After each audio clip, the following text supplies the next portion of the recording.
যে 10 টাকার পরিবর্তে আমি আরো 10 টাকা দিতে সমস্যা নেই, আদায় হবে ঠিক, কিন্তু আপনি মুনাফিক। আমানতদারের লক্ষণ হলো যে যেটা যে যার কাছে যেটা রাখবে, যে জিনিসটাই রাখবে সেটা হুবহু তার কাছে ফেরত দেওয়া, এটা হলো আমানতদার। 3 নাম্বার হলো যখন সে ওয়াদা করে ওয়াদা ভঙ্গ করে। আর 4 নাম্বার যখন কোনো মানুষের সঙ্গে দ্বন্দ্ব লাগে, ঝগড়া ফেসাদে যখন লিপ্ত হয়ে যায়, তখন অশ্লীল ভাষা প্রয়োগ করে।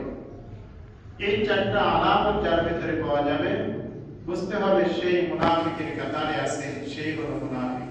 বলেন নাউজুবিল্লাহ।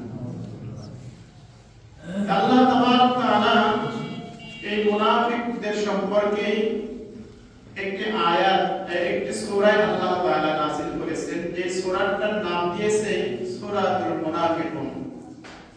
এই সূরাটা মদিনায় অবতীর্ণ হয়েছে। আয়াত সংখ্যা হলো 11টা, রুকু আছে 2টা।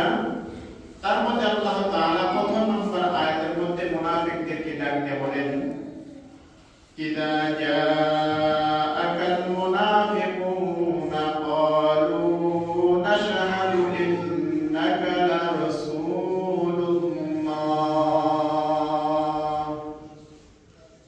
আল্লাহ পাক প্রথম আয়াতের মধ্যে বলেন, ও পয়গম্বর, যখন মানুষ আপনার কাছে আসবে, তারা বলবে যে নিশ্চয়ই আপনি আল্লাহ তাআলার রাসূল, নিশ্চয়ই আপনি আল্লাহ তাআলার রাসূল। আর আল্লাহ তাআলা তাই বলেন, আল্লাহু ইয়ালামু ইন্নাকা লারাসূলুল্লাহ।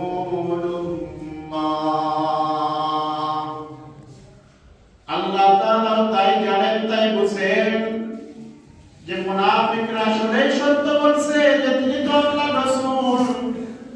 এটা তো আল্লাহ তাআলা ভালো করে জানেন, কিন্তু আমার পয়গম্বরকে সতর্ক বাণী করার আয়াতে আল্লাহ তাআলা জানায় দেন, পয়গম্বর, এক শ্রেণীর মানুষ আপনার কাছে এসে আপনাকে সত্য নবী বলে সাক্ষী দিয়েছে, নাশহাদু ইন্নাকা লারাসূলুল্লাহ, আপনাকে সত্য নবী বলে সাক্ষী দিয়েছে, এটা আমি আল্লাহ তাআলা জানি। কিন্তু পয়গম্বর, আপনাকে আমি সতর্ক করতে চাই, সতর্কবার্তা দিতে চাই, আল্লাহু ইয়াশহাদু ইন্নাল মুনাফিকিনা লাকাযিবুন। আল্লাহ তাআলা তাদেরকে ব্যাপারে সাক্ষী দেন যে আসলে তারা মুনাফিক, তারা মিথ্যাবাদী। আপনার সামনে যখন আসে তখন আপনাকে সত্য নবী বলে দাবি করে, সত্য বলে বিশ্বাস সাক্ষী দেয়, কিন্তু যখন আপনার অবতরে যায় তখন আপনাকে মিথ্যা নবী বলে এবং আপনার ব্যাপারে যত অকীর্তি কালচার আছে সমস্ত অকীর্তি কালচার গুলো মানুষের মাঝে বলে বেড়ায়। এই ব্যাপারে আল্লাহ তাআলা এই আয়াতের ভিতরে খন্দকের যুদ্ধের একটা করুণ ইতিহাস তুলে ধরেছেন। খন্দকের যুদ্ধের সময় যখন আল্লাহ রাসূল সাল্লাল্লাহু আলাইহি ওয়াসাল্লাম যুদ্ধে যাওয়া বেঁধে গেলেন, আল্লাহ রাসূল সাহাবায়ে কিরামদেরকে নিয়ে মাশওয়ারা করতেছেন। সাহাবায়ে কিরাম, আমাদের ডানে পাহাড়, বামে পাহাড়, পিছনে পাহাড়, সামনের দিকটা খোলা আছে। আমাদের বলতেছে শত্রুরা যদি কোনো আক্রমণ করে তাহলে সামনের দিক থেকে করতে পারে, কারণ আমাদের পিছনে পাহাড় আছে, পাহাড় ভেঙে আক্রমণ কখনো করতে পারবে না। বামে পাহাড় আছে, পাহাড় ভেঙে কখনো আক্রমণ করতে পারবে না। ডানেও পাহাড় আছে, এই পাহাড় ভেঙে কখনো আক্রমণ করতে পারবে না। আমাদের বলতেছে যে যদি কাফেররা আক্রমণ করে তাহলে সামনের দিক থেকে আক্রমণ করবে। এই জন্য আমাদের চাই যে সামনের দিকে তোমরা একটা পরীক্ষা খনন করো। ওই পরীক্ষার ডিঙ্গায় আসতে লাগলে ওই সময় আমাদের শত্রু বাহিনীদের উপর আমরা ঝাঁপিয়ে পড়ব। এই জন্য সাহাবায়ে কিরামদেরকে মাশওয়ারা দিয়ে আল্লাহ রাসূল সাল্লাল্লাহু আলাইহি ওয়াসাল্লাম বললেন, তোমরা 10 জন করে একটা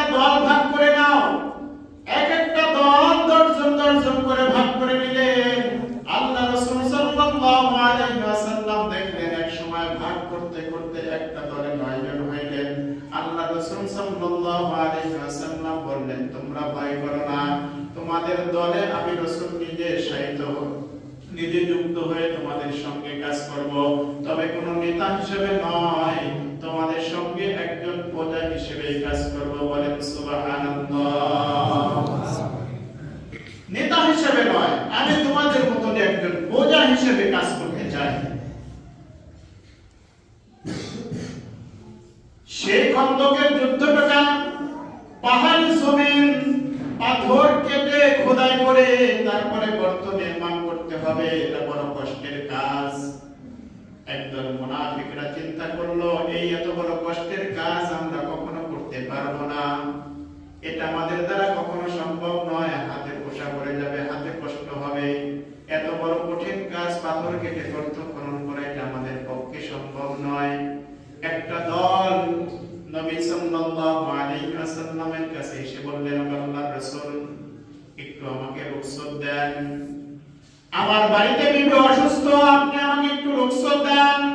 আরেকজন সাহাবী এসে বলতেছেন, ইয়া রাসূলুল্লাহ, আমার বাড়িতে আমার ভাই অসুস্থ, আপনি একটু রুখসত দেন।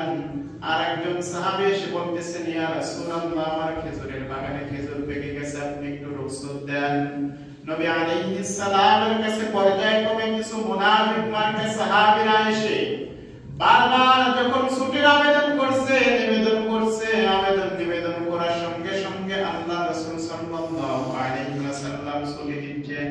এমন সময় আসমান থেকে আল্লাহ তাআলার ফেরেশতা জিবরাইল আলাইহিস সালাম নবী আলাইহিস সালামের কাছে হাজির হয়ে কানে কানে ডাক দিয়ে বললেন, আবু বাইকুম্বার, যে সমস্ত সাহাবীরা আপনার কাছ থেকে রুখসত চাচ্ছেন, আপনি কি জানেন তাদের অবস্থা কি?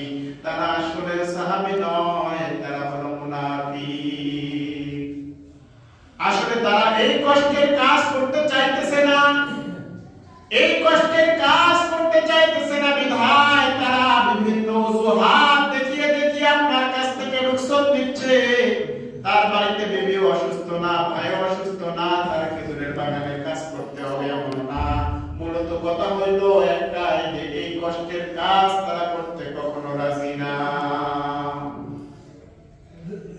এই জন্য মুসলমান ভাইরা আমার, পৃথিবীর ইতিহাস থেকে বড় বড় মনীষী ব্যক্তিরা চলে গেছে, বড় বড় আল্লাহ ওয়ালারা চলে গেছে, বড় বড় পীর মাশায়েখরা চলে গেছে, কিন্তু যারা চলে গেছে সকলের এক বাক্য উক্তি একটাই, যে ইসলাম ধর্মের যত ক্ষতি করেছে মুসলমান হিসাবে, সবচাইতে ক্ষতি বেশি করেছে মুনাফিক মার্কা মুসলমান। কথা বলে ঠিক কিনা? মুসলমান হয়ে মুসলমান যতটুকু ধর্মের ব্যাপারে ক্ষতি করেছে, তার চাইতে বেশি ক্ষতি করেছে হচ্ছে সবচাইতে মুনাফিক ইহুদি, বৌদ্ধ, খ্রিস্টান। এরা আমাদের ধ্বংসাত্ম করবে, আমাদের বিরোধিতা করবে, এটা স্বাভাবিক, মেনে নেওয়া যায়। কিন্তু একজন মুসলমান হয়ে একটা ধর্মকে কলঙ্কিত করা, একটা ধর্মকে বিনষ্ট করা, একজন ধর্মের বিরোধিতা করা, এটা মুসলমান হিসেবে কখনো শোভা পায় না। কথা বলেন ঠিক কিনা? এজন্য এই আচরণগুলো আমাদের মধ্যে সবচাইতে বেশি। মুসলমান ভাইরা আমার, আল্লাহ তাআলা দ্বীন দিয়েছেন আমাদেরকে, এই দ্বীনকে প্রতিষ্ঠিত করার জন্য আল্লাহ তাআলা যুগে যুগে নবী রাসূল পাঠিয়েছেন। প্রত্যেকটা নবী রাসূল এসে মানুষের দ্বারে দ্বারে গিয়ে বারবার দাওয়াত দিয়েছেন, ইয়া আইয়ুহান নাস কুলু লা ইলাহা ইল্লাল্লাহ তুফলিহুন। হে মানব সম্প্রদায়, তোমরা বলো লা ইলাহা ইল্লাল্লাহ। এই কালেমা যদি পড়ো তাহলে তোমরা দুনিয়া এবং আখিরাতে কামিয়াব হয়ে যাবে। বলেন সুবহানাল্লাহ। এই জন্য মুসলমান ভাইরা আমার, আল্লাহ রাসূল সাল্লাল্লাহু আলাইহি ওয়াসাল্লাম যখন মক্কা ছেড়ে মদিনায় হিজরত করেন, মদিনাতে আল্লাহ রাসূল যাওয়ার পরে চারটা মিশন সবচেয়ে বেশি চালু রেখেছেন, চারটা মিশনের উপর কাজ করেছেন। এক নাম্বার মিশন ছিল দাওয়াত, দুই নাম্বার মিশন ছিল তালিম, তিন নাম্বার মিশন ছিল আমল, চতুর্থ নাম্বার মিশন ছিল জিহাদ।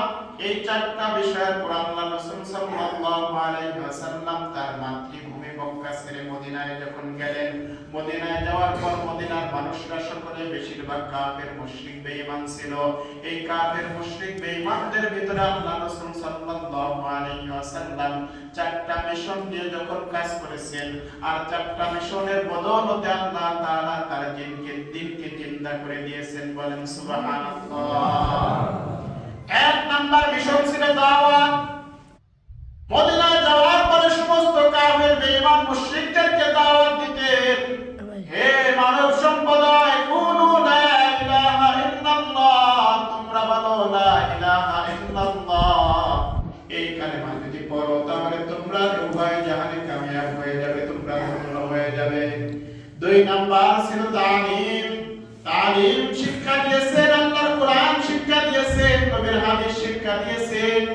3 নাম্বার হলো আমলের শিক্ষা দিয়েছেন। যখন দাওয়াত কবুল করেছে এরপর ইলম শিক্ষা দিয়েছেন, এরপর আমলে আল্লাহ রাসূল সাল্লাল্লাহু আলাইহি ওয়াসাল্লাম জড়ায় দিয়েছেন।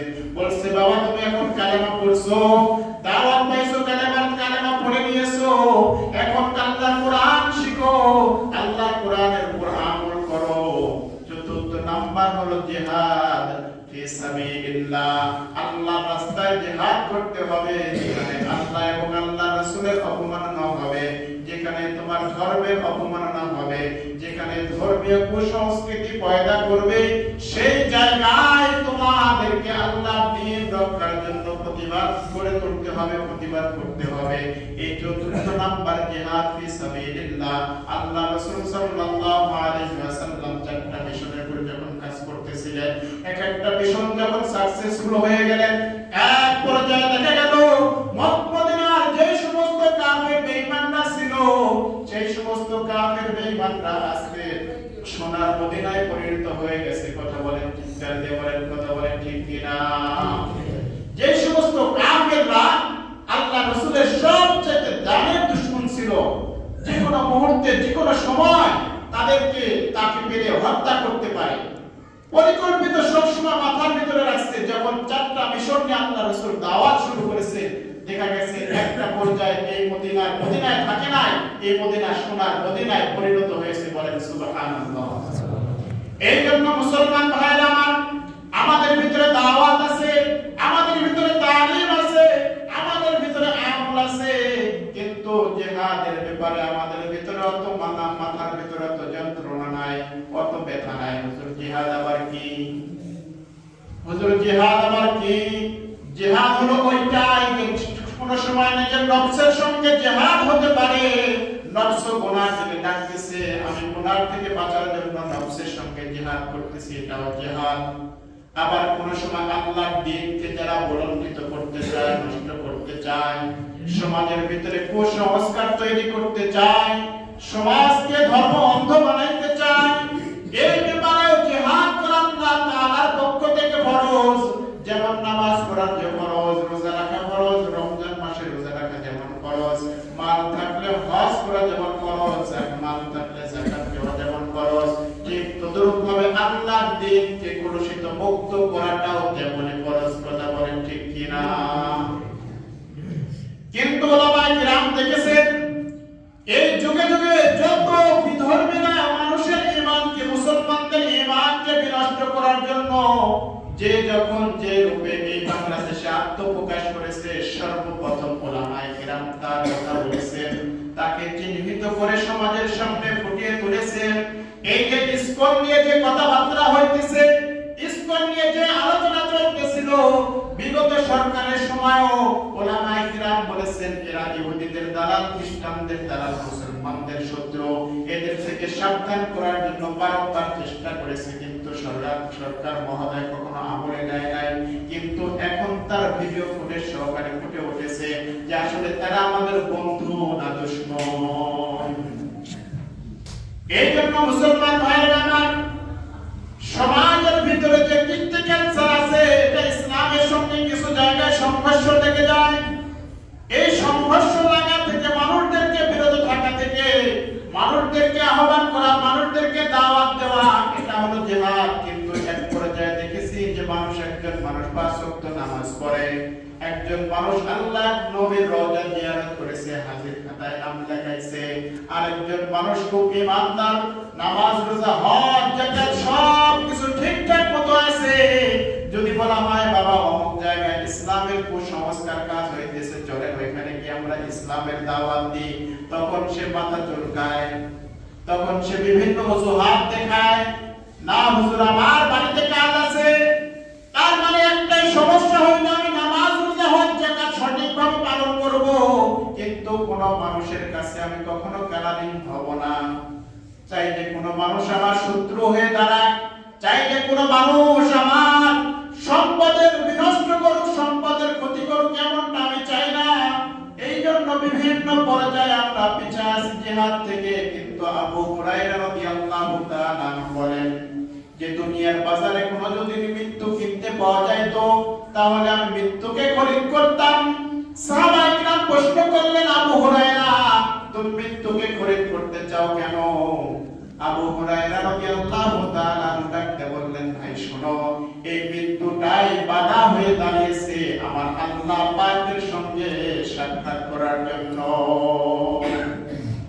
যখন আমার মৃত্যু হয়ে যাবে তখন আল্লাহ তাআলার সঙ্গে আমার সাক্ষাৎ হয়ে যাবে, আল্লাহ তাআলাকে আমি পেয়ে যাব।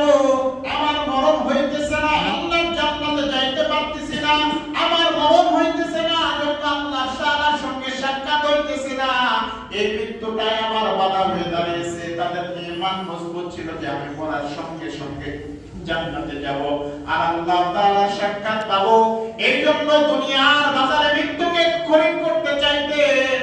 আবু হুরায়রা রাদিয়াল্লাহু তাআলা বলেন যে মৃত্যুটাই আমার বাধা হয়ে দাঁড়িয়েছে, এই মৃত্যুটাই আমাকে বাধা দিতেছে আল্লাহ তাআলার সঙ্গে সাক্ষাৎ করার জন্য। কিন্তু মুসলমান ভাইরা আমার, আমরা যখন এইরকম দাওয়াতি মিশন নিয়ে সামনে অগ্রসর হই, দেখা যায় যে মানুষ আমাদেরকে, এক শ্রেণীর মানুষ আমাদেরকে সেটা থেকে হটিয়ে অন্য তরিকা অবলম্বন করে। কথা রাখবেন, নামাজ যেমন ফরজ, রোজা যেমন ফরজ, হজ মাল থাকলে যাকাত দেওয়া যেমন ফরজ, মাল থাকলে হজ করা যেমন ফরজ, ঠিক আল্লাহর দ্বীনের বরত্ব স্লোগান দেওয়া, আল্লাহর দ্বীনকে জমিনে প্রতিষ্ঠিত করা, এটাও ফরজ। কথা বলেন ঠিক কিনা? আমরা এখানে অনেক গালমন্দ করি, অনেক গালমন্দ করি। আসলে নামাজ রোজা হজ যাকাতের সাথে এটা জিহাদ ফি সাবিলিল্লাহ, আল্লাহর জন্য এই দ্বীনকে প্রতিষ্ঠিত করা, আল্লাহর দ্বীনকে বলন্দ করা, আল্লাহর দ্বীনকে উন্নীত করা, এটা সকল মুসলমানের ঈমানি নৈতিক দায়িত্ব। হ্যাঁ, সকলের দ্বারা সব কাজ হয় না। কথা বলে ঠিক কিনা? সকলের জবান দিয়ে সত্য কথা বাইর হয় না, সকলের জবান দ্বারা জিহাদ করা সম্ভব নয়। এটা আমরাও জানি, এটা আমরাও মানি। তার মানে এই নয় যে আল্লাহ বলেছেন জাল হক ওয়া যাহাকাল বাতিল, হক যখন আসবে আল্লাহ বলেন বাতিল তখন পালাতে বাধ্য হবে। কিন্তু আমরা হকের দাওয়াত যদি না দিতে পারি তাহলে বাতিলরা তো মাথা চাড়া দেবে। এটাই স্বাভাবিক, এটাই স্বাভাবিক। যে কোনো জায়গায় খারাপ উশৃঙ্খল যেখানে হবে, সুদ ঘুষ, ইসলামের সাথে সংঘর্ষ, নাচ গান মদ জুয়া, সেখানেই বাধা দিতে হবে। সেখানে যদি বাধা দেওয়া হয়, দেখবেন একজন যদি বাধা দেয় তার সঙ্গে হাজারো মানুষ দাঁড়ায় যাবে। কথা বলে ঠিক কিনা? ইসলাম তো নরম ধর্ম নয়, ইসলাম তো নরম ধর্ম নয়। আপনি মনে করতেছেন আমি যা অন্যায় পথে চলতেছি আমি কি বাধাবি মনে করতেছেন? না, আপনি দেখেন হাজারো মানুষকে জিজ্ঞাসা করেন, মন থেকে আপনাকে ঘৃণা করে, মন থেকে আপনাকে সি মারে, হয়তো মুখের সামনে বলতে পারে না। যুবক, তোমাকে হাতে ধরে পায়ে ধরে বলি ভাই, জীবনের খতিয়ানটা তালাশ করে দেখেন, একদিন এই দুনিয়া কেউ চিরদিন থাকবে না। যখন যাবেন, মারা যাওয়ার পরে মানুষের ইতিহাস লেখা হয় এই মানুষটা ভালো ছিল না খারাপ ছিল। এমন একটা জীবন করো হে গঠন, মরণকালে হাসিবে তুমি, কাঁদিবে ভুবন। জালেম হয়ে যারা দুনিয়া থেকে মৃত্যুবরণ করবে, প্রত্যেকটা মানুষ আল্লাহ তাআলার কাছে দোয়া করবে, আল্লাহ এই জালেমটা দুনিয়া থেকে গেছে, এই জালেমটা ইসলামের ক্ষতি করেছে, এই জালেমটা মুসলমানদের উপর নির্যাতন করেছে। প্রত্যেকটা মানুষ যখন জালেমের দোয়া আল্লাহ তাআলা আরশ বরাবর চলে যায়, কোনদিন দোয়া ফাঁকা হয় না। আল্লাহ তাআলা বলেন দুই ব্যক্তির দোয়া কখনো ফাঁকা হয় না। এক ব্যক্তির দোয়া হইল মুসাফির, আর ব্যক্তির দোয়া হইল জালেম, যারা জুলুম করেছে। এই সমস্ত মানুষদের জন্য যে মুসলিমরা দোয়া করেছে, দোয়াটা আল্লাহ তাআলার সঙ্গে সঙ্গে আল্লাহর আরশ নামায় পৌঁছে গেছে। বলেন সুবহানাল্লাহ।